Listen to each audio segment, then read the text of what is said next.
Hi, my name's Jen-Irishu, and welcome to the Doves for Peace. I'd like to start off with a peace prayer. Family of light, I offer you peace, I offer you love, I offer you friendship. I see your beauty, I hear your need, I feel your feelings. My wisdom flows from the highest source. I salute that source in you. Let us work together for unity and for love.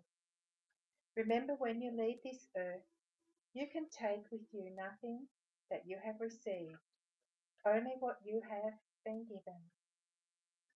May you be at peace. May your heart always remain open. May you awaken to the light of your own true nature. May you be healed. May you be the source of healing to all the beings and Mother Earth. Amen.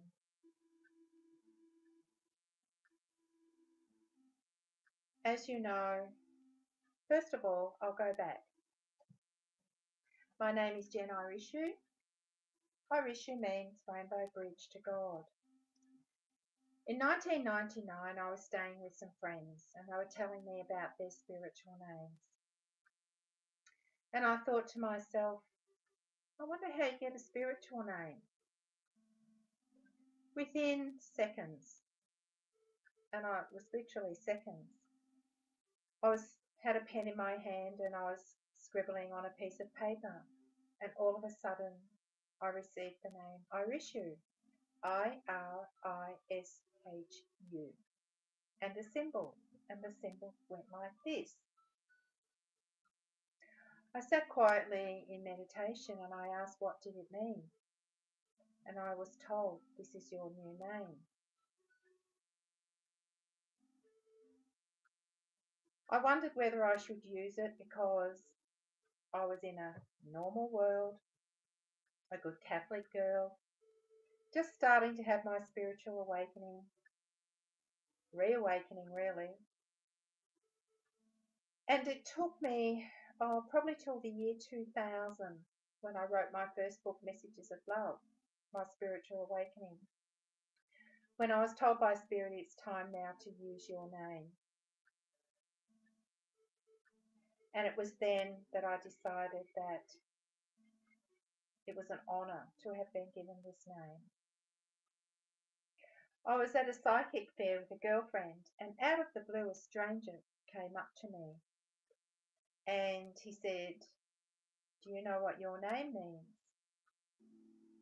And I said, what? Jen? And he said, no, not that name, your other name. And I said, no, not really. And he said, it means mother of all. And walked away. He literally vanished, disappeared in thin air. I sat with that name and I thought, mother of all, no, that's not a name that really suits who I think I am. So I did a bit of research and I split the name up into two words, Iris and Hugh. Iris is the Greek mythology word for rainbow or rainbow bridge. And of course, Hugh is God. So I thought rainbow bridge to God. Yeah, that suits me better. So when anybody asks me what my name means, I say my name means rainbow bridge to God. I live in Brisbane or just out of Brisbane, Australia. I'm just a normal housewife,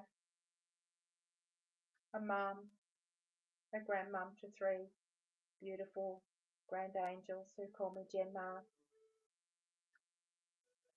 My life is rich, it's full, it's rewarding. I'm an author of 3 books, 2 children's books that are the twins, The Angel in My Dreams and The New Adventures of Andrew and Eli. My first book, Messages of Love, My Spiritual Awakening, was written out of heartache, grief, despair, anger, all those things that we seem to carry through our life from different things that happen here and there. I'm a prophetic dreamer, and one night I had a dream that the love of my life, who was in my life then, was going to pass over. I dreamt the date. For 3 months, the love of my life, who I call the boy in Messages of Love, because he seemed to be a bit of a Peter Pan. He never really grew up, although he was only just turned 40 at the time. I knew that I had something that was unfolding that needed to be written about. Within the 3 months of my first dream of his passing, I reawakened spiritually. Before I knew it, I was doing readings. One day I bought a packet of tarot cards at a little psychic fair that were calling me. I didn't have any money at the time. I was a single mum, bringing up teenagers, 2 teenagers. But I took a leap of faith because something in my heart said, you must buy these. Within an hour, I was doing readings. The tarot cards were just a tool. I guess they were just something to give me to look at, to give me the confidence, to allow Spirit's messages to come through. When my partner died, I was like a cage lion that day, waiting for the moment. And then it happened. At 12:30 in the morning, he walked through my door, but not as the man I knew, but as a ghost or a spirit. He had died and left me heartbroken. He stayed with me until morning. We talked like the old days, just like we always did. He begged me to help him, but I couldn't. I told him, you're dead. I'm sorry, you're gone. There's nothing I can do. He vowed and declared he would stay with me until he brought me my new one and only. There is so much in that 4.5 years that I've written about in this book, Messages of Love. It's got a rose on the cover. It's a big book. There's a lot in it. It's a book of healing. A book for those who pick it up. You're either going to like it or you won't. It's confronting. But most of all, the reason I wrote it was because I wanted those who are grieving to understand your loved ones never leave you. Life is eternal. They are always around us, giving us signs, giving us messages, hidden messages. For me, it was very visual. For me, it was like he was still alive. For me, it was a glimpse of what his heaven was like. He introduced me to my guides, my guardian angels, my loved ones in spirit who have passed over. A whole new world opened up to me. It was a world that I'd always known, yet never knew I did. Being a prophetic dreamer, my guidance comes through my dream state. It's done that since I was a little girl. I would go off to school and I'd be able to tell the kids about a TV program that I thought I'd seen. only to know that it wouldn't be on till a couple of nights later. I wondered how I had these visions or how I knew these things, because I always seemed to have just known. It was very difficult being brought up in a Catholic family, and a very rigid Catholic family, being so different, asking questions about reincarnation,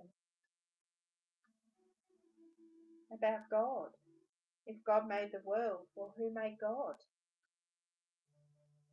As a little girl, that was a question that I asked over and over again. My mother would say, blind faith, Jen, blind faith. One thing being brought up a Catholic has instilled in my heart is my faith. I have just the most incredible faith in God, in my soul brother Jesus, in Mother Mary, Mary Magdalena, Archangel Michael, Archangel Gabriel, Archangel Raphael, and on they go. To this day, although my life hasn't necessarily turned out how I would like to have turned out, in many ways, I know that it is exactly how it's meant to be.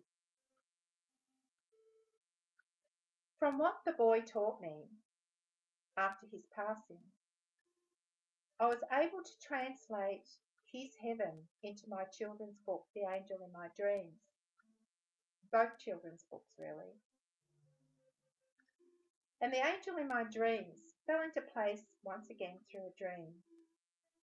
And it wasn't until probably 3 years after that dream that I was asked to sit down on the computer, type the title, and begin the story.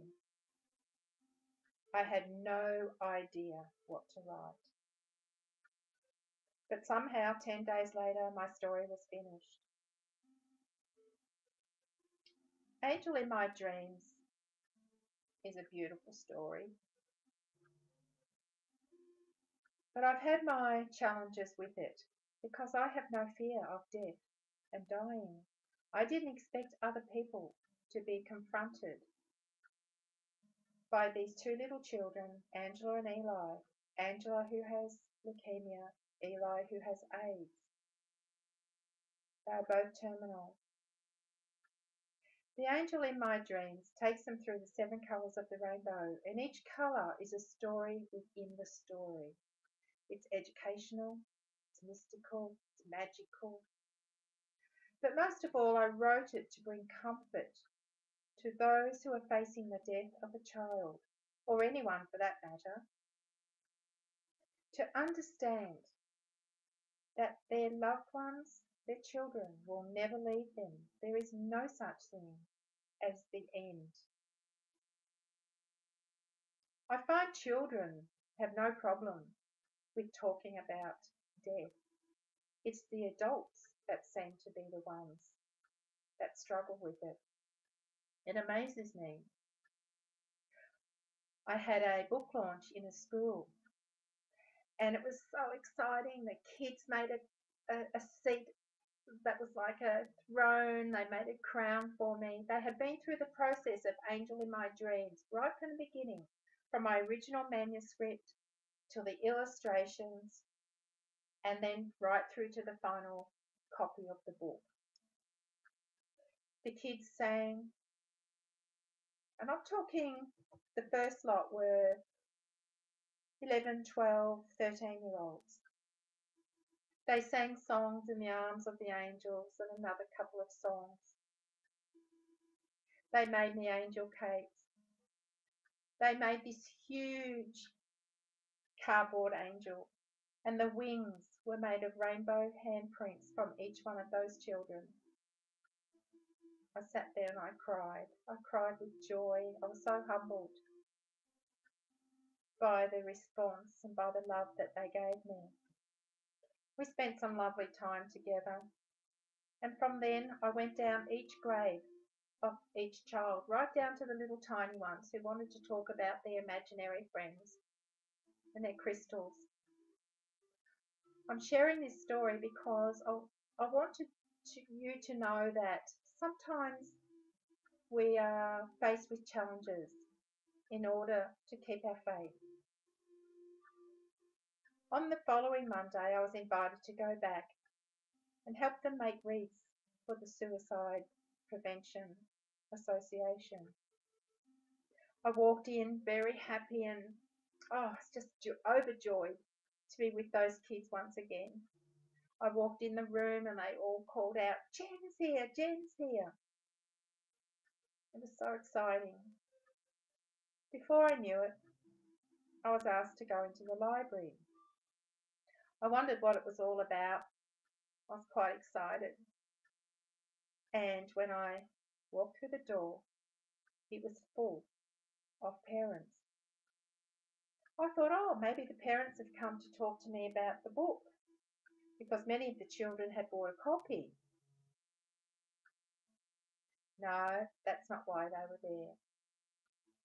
One of the parents had gone in on my website and decided I was a witch. Now, I'm only talking a few years ago, and I was asked to leave the premises.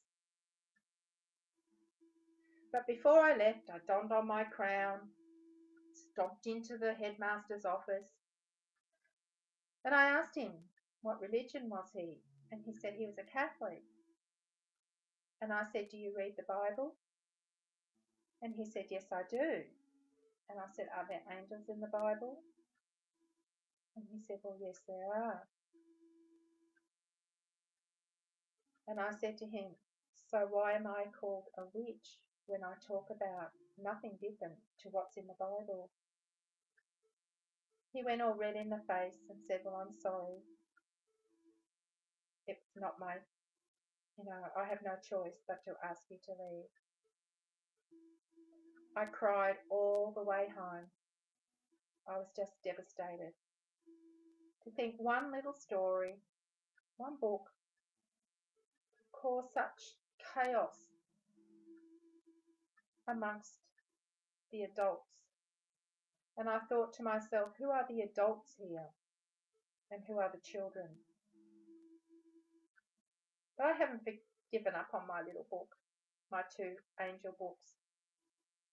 I vision a movie, a beautiful movie. I can just see it. I've already sat down and written the movie script for it.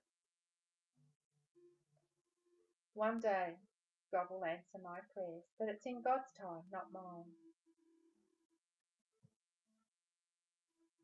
Recently, I received an email from a man in America. He wanted to know how he could become or learn to become more spiritual, and did I know of someone who could teach him. I sat with it for half a day before I answered him. Coming from Australia, he was from America. I didn't know anyone in America who could teach him to become spiritual. My answer to him was simple. I'm not sure he was very happy with it, but it is all very simple.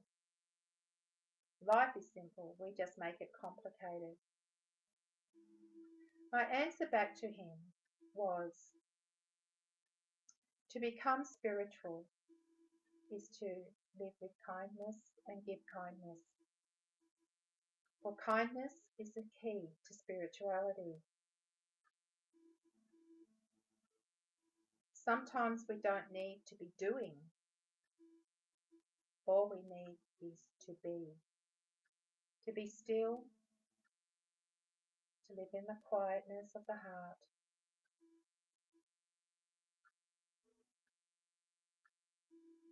To understand that we are more than just we think we are. Of course, I'm talking to people here who know all of this. Enlightened beings who are well aware of their angelic presence. But there are many who still not see themselves as pure, spiritual soul beings. They still limit themselves as being in this fleshy body. They don't see their own beauty. They don't look inside their hearts. I am all about the heart, the healing of the heart. As a counsellor, I counsel many, many, many. And the one thing, the one vein that runs between all of them is they all have wounded hearts. I work quite differently to a lot of people, or probably most people. When I listen to my client, I really hear what they're saying. It always, always, always comes down to one thing: lack of self-esteem.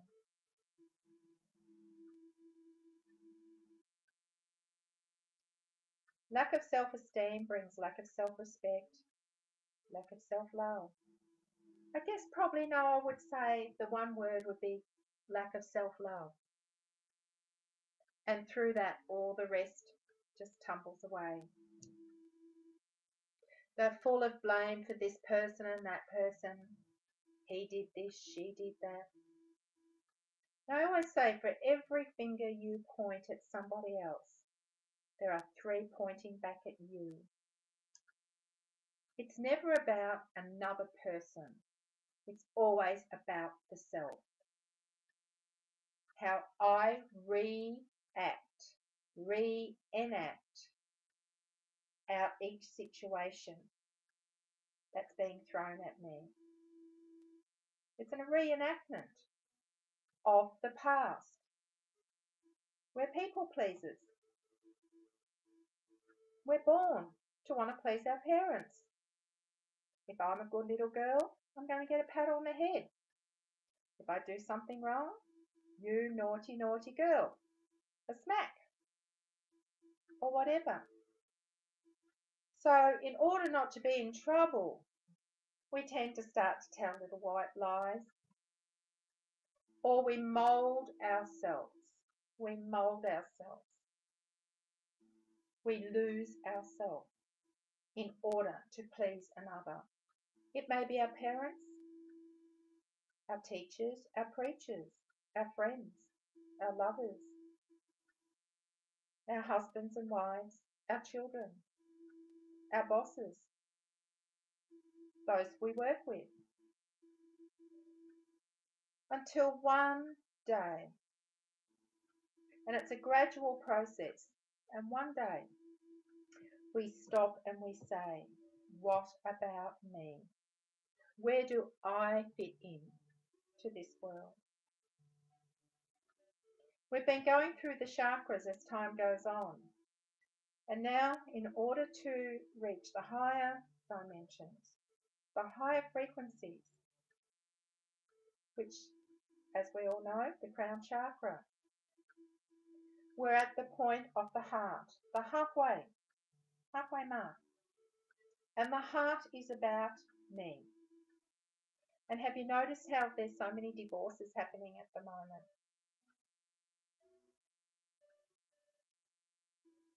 All of a sudden, in a marriage or in a relationship, we stop and say, where do I fit into this? What about me? It's not a selfish thing. It's a selfless thing. In order to go up to the higher truths, we need to find out what the truth is. The truth of who we really are. In one of my dreams recently, I was shown 2 worlds resonating side by side. There was a being there, and I think it was God. And she was talking about the ascension, and asked me what were my thoughts on the ascension. And hearing different, versions of the ascension, it's going to be a state of mind, or it's actually another level of, vibration or whatever. But it all didn't quite sit with me, those theories. I thought, no, I just have to wait until I find out what it is myself. God said, so you see this other world, the new world. Do you know how you get to the new world? How you reach it? Is it through ascension? Because that's what I've, been led to believe. Oh no, well, not really, God said. You will enter the new world, which vibrates at a much higher frequency than the world you are on now, but still sits side by side, exactly the same. The way you will enter it is through a wormhole or a porthole. Only those who come from the way of the heart will enter into the kingdom of heaven, which is the new world. Understand this is all in my dream state. I'm receiving these messages. But it was if I was there. Well, I was there. God said those who come from a place that is not from the way of the heart will not be given the keys to enter the gates or through the wormhole or along the tunnel of light or in through the portal into the new world. Those who come from a low frequency. He spoke about murderers. I mean, we're talking now, those in war, those murdering, killing. We're killing each other even with our words. I was just so upset through the week when my husband Chris told me about what's happening to the baby elephants in Thailand. And because we humans get thrill out of riding on an elephant, and I always thought I would love to do that, but I didn't realise the process that those little elephants have to go through in order for us to have a joyride. They are beaten with a stick with a hook on them, on the end of the stick, in order to break their spirit. And once their spirit is broken, it is then that we are able to ride on their backs. Oh my gosh, how sad is that? Oh, my heart just weeps. Here at the bottom end of Australia, the Japanese are still culling our beautiful, majestic whales. For what?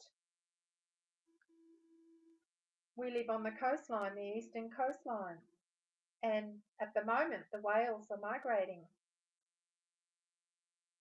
It is such an amazing sight to see them bursting out through the water, waving their fins, their little ones beside them, rolling and playing and welcoming us, waving. And I think to myself, how can somebody kill these animals from the deep? Sometimes I have to step back and take a deep breath and protect myself from what is happening in our world, on our planet. I have to stop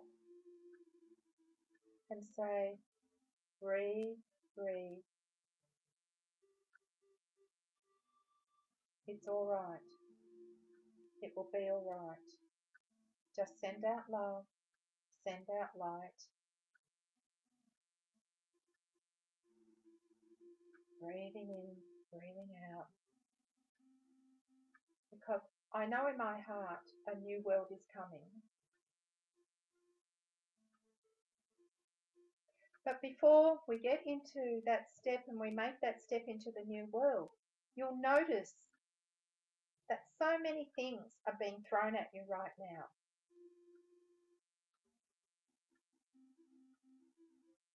Karmic debts are coming like, arrows in the mind. Friends are coming in, friends are going out. Partners in, partners out. Family in, family out. The toing and the froing is happening very, very quickly. Our karmic lessons are having to be learnt just at such a fast rate now. Before we can go into a world of peace, we must have peace. We must make peace. We must be peace. We cannot go into a peaceful world if we're going to go into a world that still has karmic debt. I remember one day Chris was channeling my husband, and he was channeling God. And God said to me through Chris, "Dear one, my beautiful daughter, we know your life has been very hard. We know you have cried many tears. But we have been with you all the way. But what we would like you to understand, all the lessons that you have had to learn, not just in this lifetime, in many lifetimes, in all your lifetimes, have been for your soul's journey."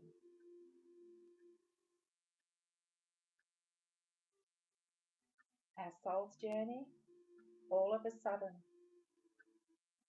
the penny dropped.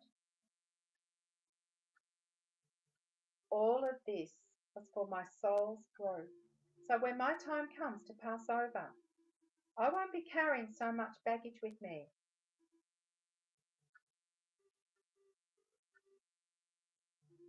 I'll be able to just spread my wings and fly to dimensions that I've probably, from where I've come from.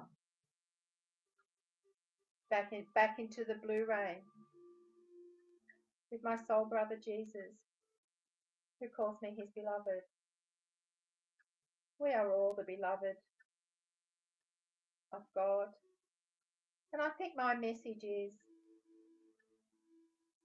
when you put your faith and trust in the God Goddess within you, watch how your life will change. Sometimes, like Brother Sean, you have these beautiful gems that come into your life and take you by the hand, as he has done with me. I know that that is God working in the background behind the curtain. And I just give thanks and gratitude every day, every night before I go to sleep. I give gratitude for my day. I always find something. That may be a huge hug from one of my grandchildren. It may be just listening to one of their smiles or laughs, that beautiful childlike laugh that I love so much. It may be, it's very dry and hot here at the moment, the sound of rain on our roof to water my garden and to bring the grass back to a lovely shade of green again. I love the ocean and spend quite a bit of time down there if I can. Just the sound of the waves, the clouds scurrying by, the sound of the birds. I try and connect with nature as much as I can. Fortunately, where we live, we have beautiful nature walks. I've taught my grandson to hug the trees. 3-year-old, he's been doing it since he was 1. It's priceless. So I guess my message for those who are listening to me is to find your way back to the heart. Whatever it takes. Whatever it takes. And it takes courage to heal. Tremendous courage. Take that time to heal the wounded child within. Because as we step forward now, we need to step forward in our power, our innate power. For we are powerful. We're powerful beings. And I don't say that in an egotistical way. You know, our auras need to be expanded. Let our light shine. Shine the light out from the heart. And when the heart is wounded, although we can fake it till we make it, our light shines so much brighter when we come from a place of a healed heart.